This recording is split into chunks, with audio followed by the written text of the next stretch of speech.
আমাদের মধ্যে যে ব্যক্তি নিজেকে পরিশুদ্ধ করতে পারলো, যার আত্মশুদ্ধি হয়ে গেল, এই ব্যক্তি শেষ হাসি হেসে ফেললো, জান্নাতি হয়ে গেল, সাকসেস হয়ে গেল। ওয়াকাদ খাবা মান দাসাহা, আর যার নিজের আত্মাকে পরিশুদ্ধ করতে পারলো না, যার তাজকিয়া হলো না, যার পরিশুদ্ধি হলো না, যে অপবিত্র থেকে গেল, যার ভিতরে অহংকার আছে, দুনিয়ার মোহ আছে, যার ভিতরে হিংসা আছে, বিদ্বেষ আছে, অন্যের প্রতি শত্রুতা আছে, অন্তরের রোগে ভরা, তার অন্তর কলুষযুক্ত, তার দেহ হয়তো অনেক সুন্দর, সে হয়তো নামাজে পড়ে, সে হয়তো বাহ্যিকভাবে দাঁড়িয়েও রাখে, কিন্তু তার আত্মা যদি অপবিত্র হয়, আত্মা যদি পরিচ্ছন্ন না হয়, তার মনটা যদি নোংরা হয়, তার মনের ভিতরে যদি হারাম থাকে, তার ভিতরে বাতিনি গুনাহ যদি থাকে, তাহলে সে ক্ষতিগ্রস্ত, সে জাহান্নামী। এই কথা বলার জন্য আল্লাহ 11 বার টানা বিরতিহীন শপথ করেছে। দুর্ভাগ্যজনক বাস্তবতা হলো, 5 ওয়াক্ত নামাজ পড়ার ফরজ আমরা জানি, পর্দা করা ফরজ সেটা আমরা জানি, রমজান মাসে সিয়াম পালন করা ফরজ সেটাও আমরা জানি, যাকাত আদায় করা ফরজ সেটাও আমরা জানি, এরকম আরো বহু ফরজের কথা আমরা জানি। কিন্তু যেই ফরজের কথা আমরা বেশিরভাগ মানুষ জানি না বা আমাদের ধারণা নাই, সেটা হলো আত্মশুদ্ধি করা, এটাও ফরজ।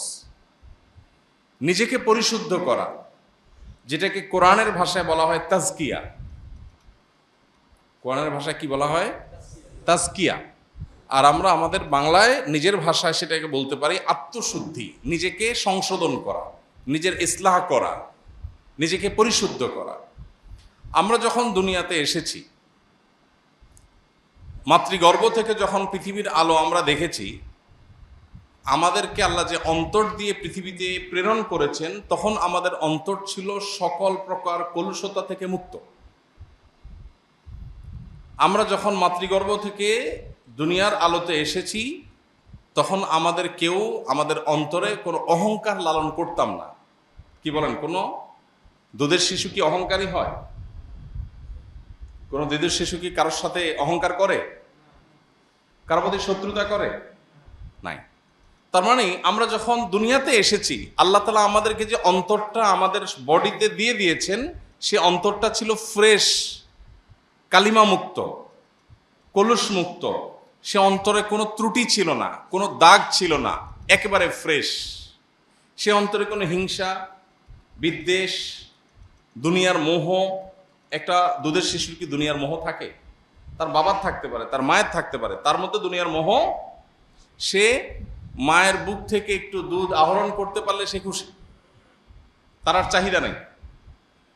তো একজন মানুষের অন্তরে যত রকমের অশুদ্ধ, ভুল বা খারাপ চিন্তা আসতে পারে, এর সবগুলো থেকে পরিচ্ছন্ন, পবিত্র থাকে একটা কোমলমতি শিশুর অন্তর। তো আল্লাহ রাব্বুল আলামিন যখন আমাদেরকে দুনিয়াতে পাঠিয়েছেন, তখন আমরা ফ্রেশ, পরিচ্ছন্ন অন্তর নিয়ে এসেছি। এরপর আমরা যখন আস্তে আস্তে বড় হয়েছি, আমাদের পরিবেশ, প্রতিবেশ, আমাদের আশপাশ, আমাদের গণ্ডি, আমাদের চৌহদ্দি এবং আমাদের এনভায়রনমেন্ট, আমাদের সহচর, আমরা যাদের সাথে উঠা বসা করছি, যে জায়গায় যাচ্ছি, এই সব কিছু থেকে আমাদের অন্তর ধীরে ধীরে ধীরে ধীরে নানান কলুষ এবং কালিমা ধারণ করতে করতে করতে এমন একটা পর্যায়ে চলে গেছে যে এই অন্তরটা এখন এতটা রোগাক্রান্ত, এতটা ময়লাযুক্ত, এতটা কালিমাযুক্ত, যে অন্তর দিয়ে এখন ভালো আর মন্দ পরখ করা আমাদের জন্য কঠিন হয়ে যাচ্ছে। আর সেই কারণে এই অন্তরটাকে পরিচ্ছন্ন করা, ক্লিন করা, এটাকে পবিত্র করা, এটার যেই কালিমাগুলো লেগে গেছে সেগুলো থেকে এটাকে ধুয়ে মুছে সাফ করা, এটা আমাদের জন্য একটা ফরজ, একটা অপরিহার্য কর্তব্য। কোরআনে আল্লাহ তাআলা যেটা আমাদেরকে বারবার করবার নির্দেশ করেছেন।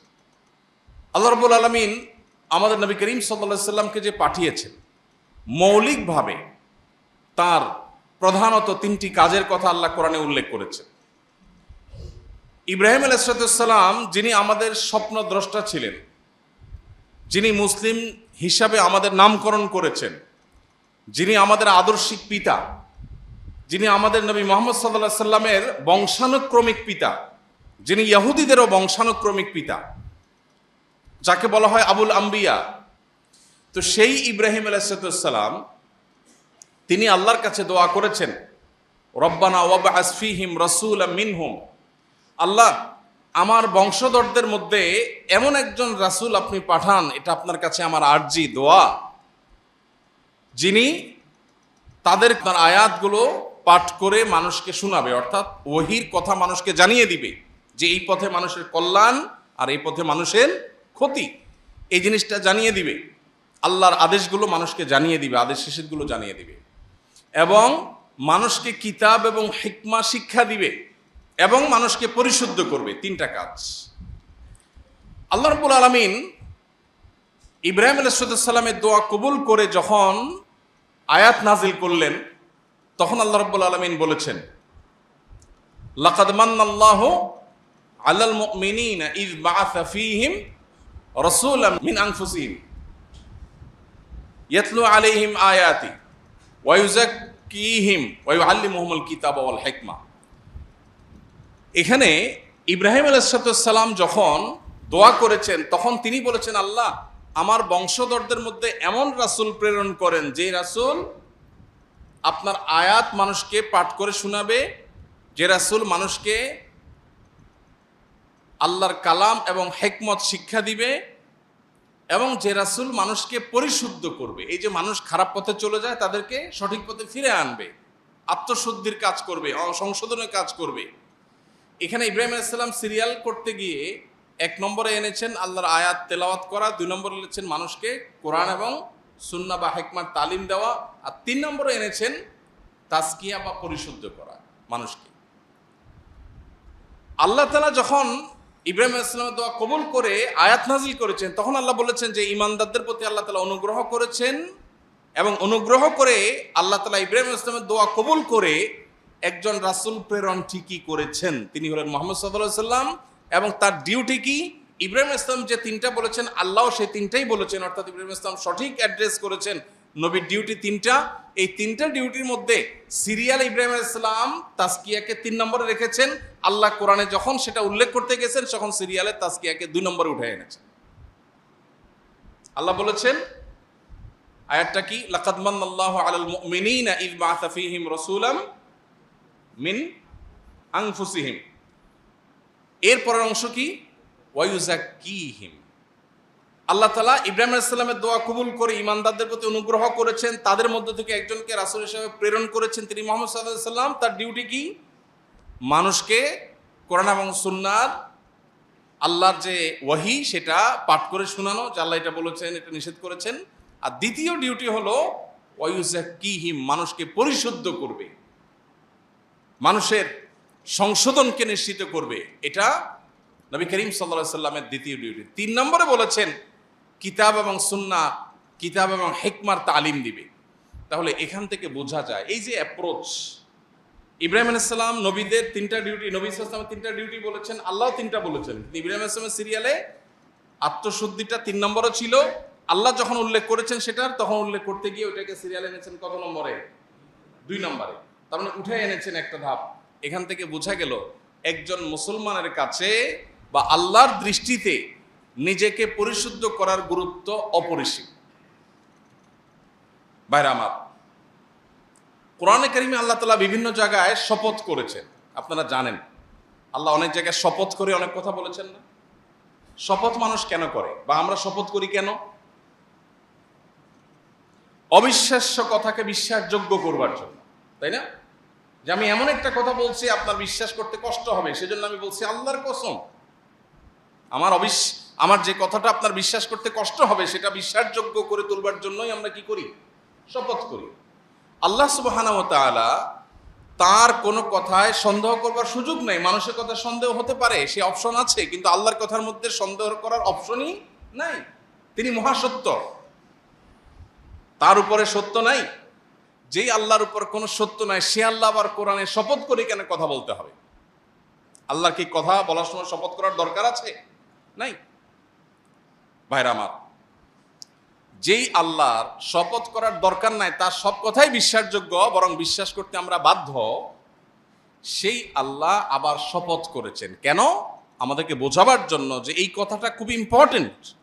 ফলে এটা বলতে গিয়ে আমি শপথ করছি, তোমরা যদি এই কথা বলতে, তাহলে শপথ করে বলা লাগতো তোমাদের। কথাটা এতটা ইম্পর্টেন্ট, এতটা অতি গুরুত্বপূর্ণ যে তোমরা বললে শপথ করে বলতে হতো। জাস্ট সেটা বোঝাবার জন্য আল্লাহ তাআলা শপথ করেন। শপথের আল্লাহর আরো বিভিন্ন মাকসাদ, আরো হিকমা, আরো রহস্য আছে, যেটা উলামা ইকরাম উল্লেখ করেছেন, মুফাসসিরগণ বলেছেন। আমার আলোচ্য বিষয় সেটা না।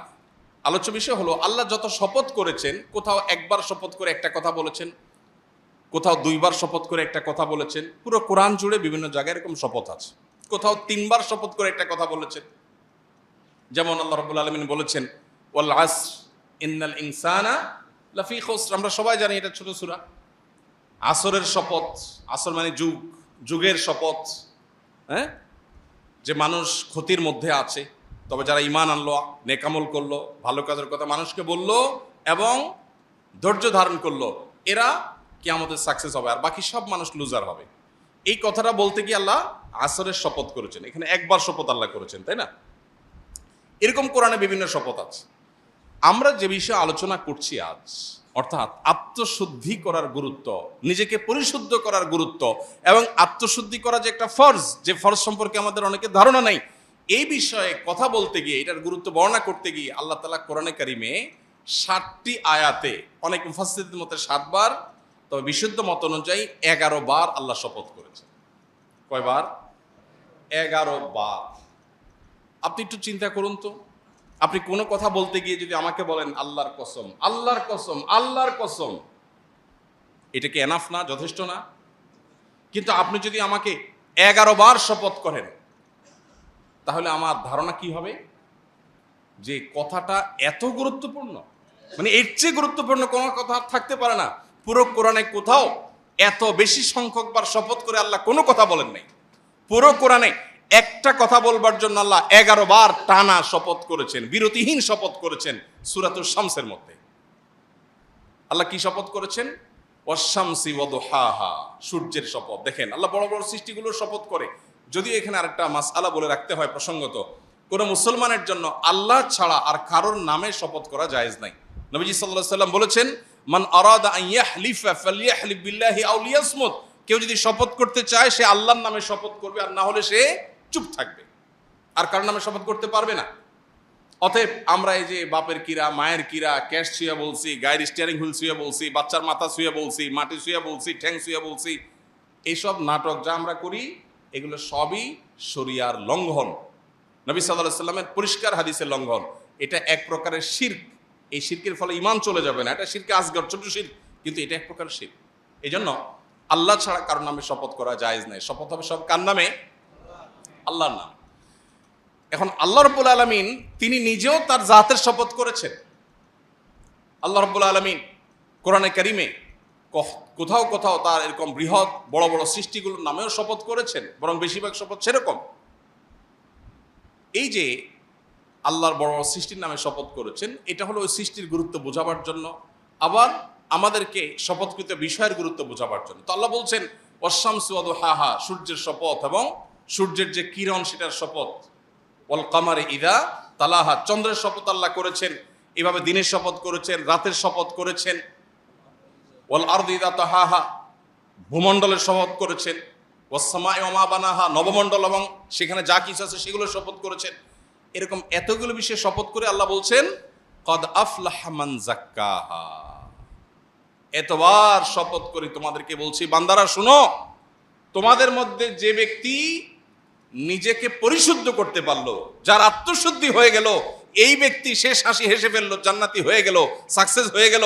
ওয়াকাদ খাবা মান দাসাহা, আর যার নিজের আত্মাকে পরিশুদ্ধ করতে পারলো না, যার তাজকিয়া হলো না, যার পরিশুদ্ধি হলো না, যে অপবিত্র থেকে গেল, যার ভিতরে অহংকার আছে, দুনিয়ার মোহ আছে, যার ভিতরে হিংসা আছে, বিদ্বেষ আছে, অন্যের প্রতি শত্রুতা আছে, অন্তরের রোগে ভরা, তার অন্তর কলুষযুক্ত, তার দেহ হয়তো অনেক সুন্দর, সে হয়তো নামাজে পড়ে, সে হয়তো বাহ্যিকভাবে দাঁড়িয়েও রাখে, কিন্তু তার আত্মা যদি অপবিত্র হয়, আত্মা যদি পরিচ্ছন্ন না হয়, তার মনটা যদি নোংরা হয়, তার মনের ভিতরে যদি হারাম থাকে, তার ভিতরে বাতিনি গুনাহ যদি থাকে, তাহলে সে ক্ষতিগ্রস্ত, সে জাহান্নামী। এই কথা বলার জন্য আল্লাহ 11 বার টানা বিরতিহীন শপথ করেছে। ভাইরা আমার, তাহলে যেই ফরজটার ব্যাপারে আল্লাহ তাআলা কোরআনে এত গুরুত্ব আরোপ করেছেন, যেই কথা বলতে গিয়ে টানা 11 বার শপথ করেছেন 60টি আয়াতের মধ্যে, সেই বিষয়টা আমাদের কাছে সবচেয়ে অবহেলিত। এটা ইন্টারেস্টিং বিষয়। যে জিনিসটা কোরআন হাদিসে যত বেশি গুরুত্বপূর্ণ হবে, শয়তান সেটা আমাদেরকে তত বেশি ভুলিয়ে রাখবে। শয়তান তত বেশি আমাদেরকে ভুলিয়ে রাখবে। যেমন কোরআনে কারীমের পাতায় পাতায় আপনি শয়তান সম্পর্কে ধারণা পাবেন। আপনি যদি কোরআন পড়েন আপনি দেখতে পাবেন আল্লাহ আপনাকে ধারণা দিচ্ছেন শয়তান থেকে সাবধান থাকবা, শয়তান থেকে কেয়ারফুল থাকবা, শয়তান কিন্তু তোমাদের শুধু শত্রু, সে কিন্তু আদু ও মুবিন, আল্লাহ বারবার বলেছেন। কিন্তু ইন্টারেস্টিং বিষয়, শয়তান সম্পর্কে কোনো আলোচনা নেই। শয়তান বিষয়টা এখন আমাদের কাছে অনেকটা বায়বীয় বিষয়ে পরিণত হয়ে গেছে। আজ থেকে 10, 20, 30 বছর পরের যে প্রজন্ম আসবে, আল্লাহ না করুন এমন না হয় যে তখনকার প্রজন্মের কাছে শয়তান বলতে জাস্ট একটা কাল্পনিক বিষয়, এটা অবাস্তব বিষয়, এরকম ধারণা না হয়। এখন যেরকম আমাদের অনেক মুসলিম ভাই বোন আছেন যারা বলে, আমার কাছে অনেক অনেক ধরনের মানুষজন আসে। একজন পাওয়ারফুল পলিটিশিয়ান তিনি আসছেন কিছুদিন আগে, এসে বললেন যে ভাই আমি জিন জাদু বিশ্বাস করি না, জিন জাদু বিশ্বাস করি না। এখানে বিশ্বাসের জায়গাটা পরিষ্কার করা দরকার। একজন মানুষ তিনি আসলে কি মানসিক রোগী নাকি তিনি জিনে আক্রান্ত, এটা নিয়ে আমার সন্দেহ হতেই পারে এবং আমি এটা ডিনাই করতেই পারি না। আমার মনে হচ্ছে এটা মানসিক রোগী। আপনি যতই বলেন না এটা জিনে ধরা রোগী, আমি এটা ডিনাই করতেই পারি, কোনো অসুবিধা নেই, কারণ এটা আসলে কি সেটা ডায়াগনোসিস তো নিশ্চিতভাবে হয় নাই। সো এটা অস্বীকার করলে কিছু হবে না। কিন্তু যদি আপনি বলেন জিন বলতে কিছু নাই, আপনি যদি বলেন যে ব্ল্যাক ম্যাজিকের কোনো ক্রিয়া নাই, ব্ল্যাক ম্যাজিক বলতে কিছু নাই, তাহলে আপনার ঈমান নিয়ে প্রশ্ন উঠবে। বিকজ কোরআনে আল্লাহ তাআলা এগুলোর অস্তিত্ব আছে বলেছেন, আপনি সেটাকে অস্বীকার করেছেন। এখন যেটা হয়েছে সমস্যা, সেটা হলো আমরা এত বেশি বিজ্ঞান নির্ভর হয়েছি, সায়েন্সকে আমরা এখন খোদা বানায় বসে আছি, নাউজুবিল্লাহ। বিজ্ঞানকে আমরা এখন খোদা বানায় বসে আছি, কারণ বিজ্ঞানের আয়না দিয়ে আমরা ভালো মন্দ দেখার চেষ্টা করি, বিজ্ঞানের কষ্টি পাথর দিয়ে আমরা সত্য অসত্য নিরূপণ করার চেষ্টা করি। এটা হলো আমাদের সবচেয়ে বড় ভুল পদক্ষেপগুলোর একটা, বিনয়ের সাথে বলতে হয়, এটা আমাদের সবচেয়ে বড় ভুল ধারণাগুলোর মধ্যে থেকে একটা। আমাদের তরুণ শিক্ষিত একটা বড় অংশ আছে সমাজের, যারা এই ভুলটা নিজের অজান্তে করে ফেলছে। বিজ্ঞান কি কখনো সত্য অসত্যের মাপকাঠি হতে পারে? কেন হতে পারে না? আজকে বিজ্ঞান যেটাকে স্বীকার করেছে, 500 বছর আগে বিজ্ঞান কিন্তু এটাকে স্বীকার করে নাই, করেছে? আজকে যে জিনিসটা আবিষ্কার হয়েছে 500 বছর আগে যখন আবিষ্কার হয় নাই, তখন বিজ্ঞান কি ওইটার অস্তিত্বকে স্বীকার করতো? তাহলে এখন যেটার অস্তিত্বকে বিজ্ঞান অস্বীকার করছে, হতে পারে 500 বছর পরে বিজ্ঞান আবিষ্কার করবে, স্বীকার করবে। সো বিজ্ঞান কখনো সত্য অসত্যের মাপকাঠি হতে পারে না। হ্যাঁ, বিজ্ঞান আমাদেরকে ইনফরমেশন দেয়, সত্য আবিষ্কারে সাহায্য করে, সন্দেহ নেই, কিন্তু এটাই একমাত্র সত্য অসত্য আবিষ্কারের বা নিরূপণের মানদণ্ড হতে পারে না।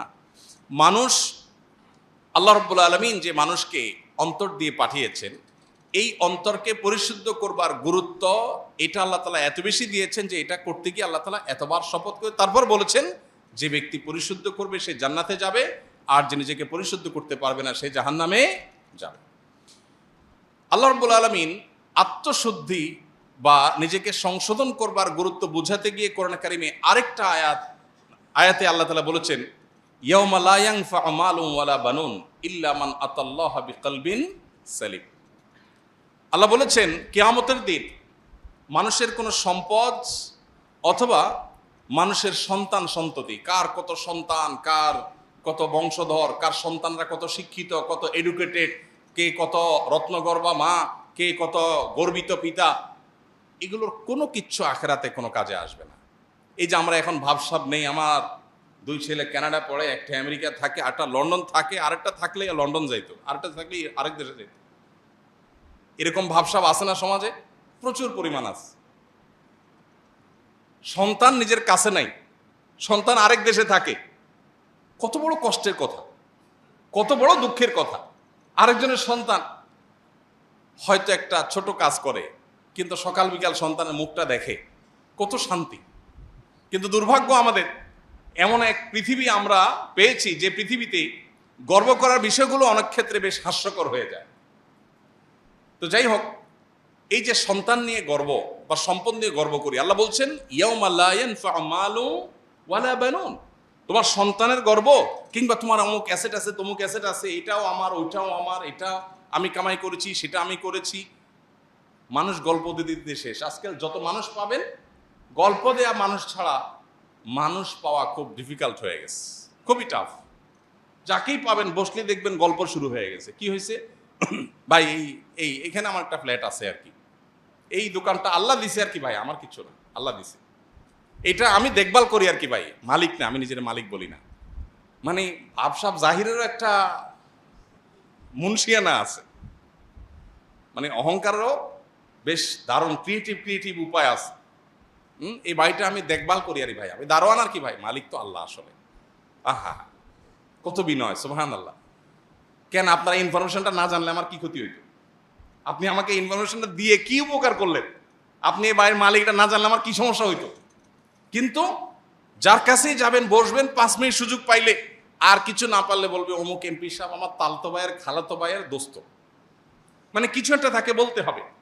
এই যে মানুষের অহংকার, এই যে মানুষের গর্ব, আল্লাহ বলছেন ইয়াউমা লা ইয়ানফাউ মালুন ওয়ালা বানুন।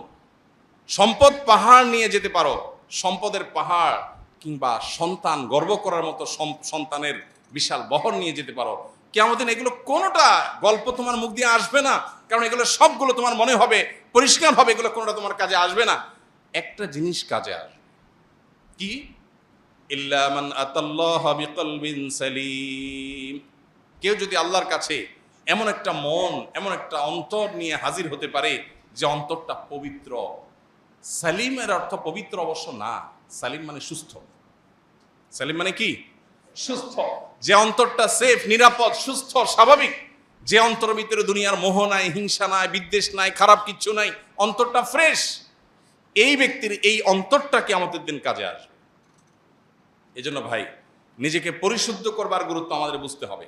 সোশ্যাল মিডিয়ার এই যুগে আমরা সবাই অলমোস্ট নিজের চাইতে পরকে নিয়ে বেশি ভাবি। নিজের চাইতে অমুকে কি করেছে, তমুকে কি করেছে, অমুকের কি বলা উচিত ছিল, তমুকের কি করা উচিত ছিল, কার কি সমস্যা আছে, আমার কি সমস্যা আছে, এটা নিয়ে কোনো অ্যানালাইসিস সাধারণত করার সুযোগ আমাদের হয় না। ওই যে শুরুতে বলেছি, আল্লাহ রাব্বুল আলামিন দুনিয়াতে যখন পাঠিয়েছেন তখন একটা মন দিয়ে পাঠিয়েছেন। সেই মনটাতে কোনো নোংরামি ছিল, কোনো কলুষতা ছিল, কোনো খারাপ কিছু ছিল? আল্লাহ কিয়ামতের দিন আবার বুঝে নিবেন, বান্দা তোমাকে আমি একটা ফ্রেশ, রোগমুক্ত, পরিচ্ছন্ন অন্তর দিয়ে পাঠিয়েছিলাম, তুমি আমার কাছে এসেছো এমন একটা অন্তর নিয়ে যে অন্তরে শত শত মানুষের প্রতি শত্রুতা, বিদ্বেষ, অহংকার, খাই লোভ, মোহ, দুনিয়ার সমস্ত রোগ দিয়ে সেটাকে পরিপূর্ণ করে তারপর তুমি আমাকে দিয়েছো। আমি অন্তরটা অ্যাকসেপ্ট করব না? আমি যে পরিচ্ছন্ন অন্তর দিয়েছি আমি সেটাই রিটার্ন চাই। যদি সেটা দিতে হয় তাহলে এখন থেকে আমাদেরকে আত্মশুদ্ধির অভিযানে নামতে হবে, নিজেকে সংশোধন করার কাজে নামতে হবে। আল্লাহ আমাদের সবাইকে সেই তৌফিক দান করুন। সবাই চেষ্টা করবো তো ইনশাআল্লাহ। কিভাবে আত্মশুদ্ধি হতে পারে? প্রতিনিয়ত সবসময় আমার নিজের সমস্যাগুলোকে চিহ্নিত করার চেষ্টা করা। আমরা যদি সবাই নিজের দিকে তাকাতাম, নিজের সংশোধনের চিন্তা করতাম, তাহলে সমাজটা অনেক সুন্দর হয়ে যেত। দেখুন, গোটা পৃথিবী আপনাকে বলবে ভোগ করো, ইসলাম আপনাকে বলে নিজেকে সংশোধন করো, নিয়ন্ত্রণ করো, কন্ট্রোল করো। এই যে আত্মাকে বা নিজেকে নিয়ন্ত্রণ করবার যে এক্সারসাইজ, এটা একমাত্র ইসলাম বলবে আপনাকে, আর কোথাও বলবে না। ইসলামই আপনাকে বলবে কন্ট্রোল করো। আজকের পৃথিবীর প্রত্যেকটা বিষয়ের দিকে তাকালে আপনি দেখবেন আপনাকে শুধু ভোগের আহ্বান করা হচ্ছে। বিজ্ঞাপনী বিলবোর্ড কিসের আহ্বান করে? ভোগের। পত্রিকার পাতার বিজ্ঞাপন কিসে আহ্বান করে? ভোগের। গোটা পৃথিবীর যেদিকে তাকাবেন আপনাকে ভোগের আহ্বান করা হচ্ছে। যে কালচার ডেভেলপ করা হয়েছে, যে পৃথিবী সাজানো হয়েছে, এই পৃথিবীটা ভোগের দাওয়াত দিচ্ছে। আর ইসলাম আপনাকে বলছে না, ত্যাগ শিখো, স্যাক্রিফাইস শিখো, কন্ট্রোল শিখো, কারণ এখানেই সুখ। একজন মানুষ যখন তার মনে যখন মোহ থাকে না, সে কোনো সম্পদের মালিক না হয়েও সুখী। আরেকজন অন্তরে যখন মোহ থাকে, সে শত সহস্র সম্পদের মালিক হওয়ার পরও অভাবী।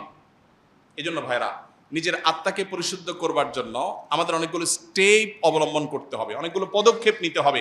এবং তার আগে, পদক্ষেপ নেওয়ার আগে আমাদের আবারও মনের মধ্যে গেঁথে নিতে হবে, নামাজ, রোজা, হজ, যাকাত, হালাল উপার্জন, পর্দা করা, বাবা মার কথা শোনা, এসব বিষয়গুলো যেরকম ফরজ, ঠিক একইভাবে নিজেকে সংশোধন করা, আত্মশুদ্ধি করা, নিজের পরিশুদ্ধির জন্য উদ্যোগী হওয়া, এটাও একটা ফরজ। বরং এটা এমন ফরজ, যেই ফরজের কথা বলতে গিয়ে আল্লাহ শপথ করেছেন 7 আয়াতে 11 বার, যেটার কথা নবীজি বলেছেন, আলা ইন্না ফিল জাসাদে লামুজগা। মানুষের শরীরে একটা বিশেষ অর্গান আছে, একটা পার্ট, একটা অংশ আছে, ইদা সলুহাত, সেটা যদি ঠিক হয়ে যায়, সলুহাল জাসাদ কুল্লু, পুরো মানুষের বডিটাই ঠিক হয়ে যায়। ওইদা ফাসাদাত, সেই অর্গানটা, সেই শরীরের অঙ্গটা যদি নষ্ট হয়ে যায়, পুরো শরীর নষ্ট হয়ে যায়। আল্লাহ ওয়াহিয়াল কলব, নবীজি বলেছেন সেটা হলো অন্তর, আর কিছু না। নবীজি বলেছেন আত্তাকওয়া হাহুনা, আত্তাকওয়া হাহুনা, আত্তাকওয়া হাহুনা, মানুষের অন্তরের মধ্যেই হলো তাকওয়া। এটা যদি ঠিক হয়ে যায়, তখন এটা রাজধানীর মতো, হাত, মুখ, চোখ, সব অঙ্গ প্রত্যঙ্গগুলো ওইটার ডিরেকশন অনুযায়ী চলতে থাকে। আর যখন ভেতরে অহংকার থাকে, তখন বাহির দিয়ে বিনয়ের ভাব ধরে, আসলে মনে কি অহংকার। এজন্য ভাইরা, নিজের পরিশুদ্ধির জন্য আমাদের কিছু স্টেপ নিতে হবে। নাম্বার 1, কিভাবে আত্মশুদ্ধি হতে পারে। 1 নম্বর হলো সকল প্রকার গুনাহ থেকে বাঁচার জন্য সর্বোচ্চ সংগ্রাম করা। কারণ নবীজি সাল্লাল্লাহু আলাইহি সাল্লাম বলেছেন, মানুষ যখন কোনো গুনাহ করে, আল্লাহর কোনো নিষিদ্ধ পথে যায়, কোনো একটা পাপের কাজ করে, মোবাইলে একটা হারাম জিনিস দেখে ফেললেন, একজন পুরুষ পর্নোর ছবি দেখলেন, মজা নিলেন, একটা হারাম গুনাহের কাজ করলেন, এর ফলে কি হবে? অন্তরের মধ্যে, অন্তরটা কিন্তু ফ্রেশ ছিল, এটাতে একটা দাগ পড়বে। একটা গুনাহ করলে একটা দাগ পড়ে, হাদিসে আসছে। আরেকটা গুনাহ পড়লে আরেকটা দাগ পড়ে, আরেকটা পড়লে আরেকটা দাগ পড়ে। এভাবে পড়তে পড়তে একটা স্বচ্ছ আয়নার উপরে যেরকম অনেক ময়লা পড়লে যেরকম সে আয়নায় ভালো মন্দ চেহারাতে কি আছে না আছে বোঝা যায় না, ঠিক একইভাবে একটা অন্তরে যখন অনেক গুনাহ করতে করতে করতে করতে কলুষে পরিপূর্ণ হয়ে যায়, তখন এই অন্তর দিয়ে কোনটা ভালো কোনটা মন্দ, কোনটা হক কোনটা বাতিল, কোনটা সত্য কোনটা মিথ্যা, কোনটা জান্নাতের পথ কোনটা জাহান্নামের পথ, এটা নিরূপণ করবার ক্ষমতা থাকে না। এই জন্য আমার অন্তরকে পরিশুদ্ধ করবার জন্য 1 নম্বরের কাজ হলো সকল প্রকার গুনাহ থেকে বাঁচার জন্য সর্বোচ্চ সংগ্রাম করা।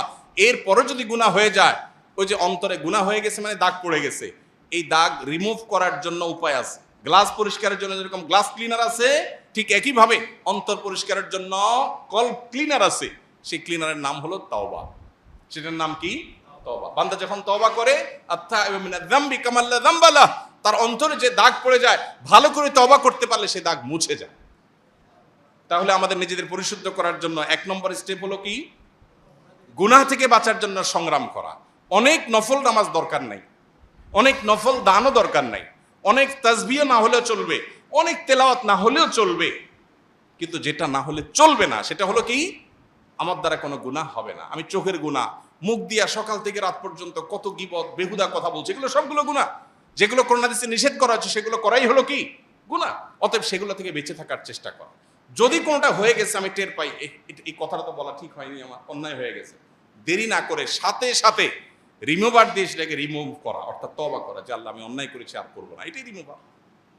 তাহলে এই প্রক্রিয়ার মধ্য দিয়ে আমাদের অন্তরটাকে পরিচ্ছন্ন রাখতে পারি। আর দ্বিতীয়ত হলো, আল্লাহ বলেছেন ইয়া আইয়ুহাল্লাযীনা আমানুত্তাকুল্লাহ ওয়া কুনু মা'আস সাদিকিন, এই ইমানদাররা তোমরা তাকে অবলম্বন করো আর নেককার আল্লাহওয়ালা মুত্তাকি পরহেজগার মানুষের সুহবতে থাকো। সাহচর্য অনেক গুরুত্বপূর্ণ।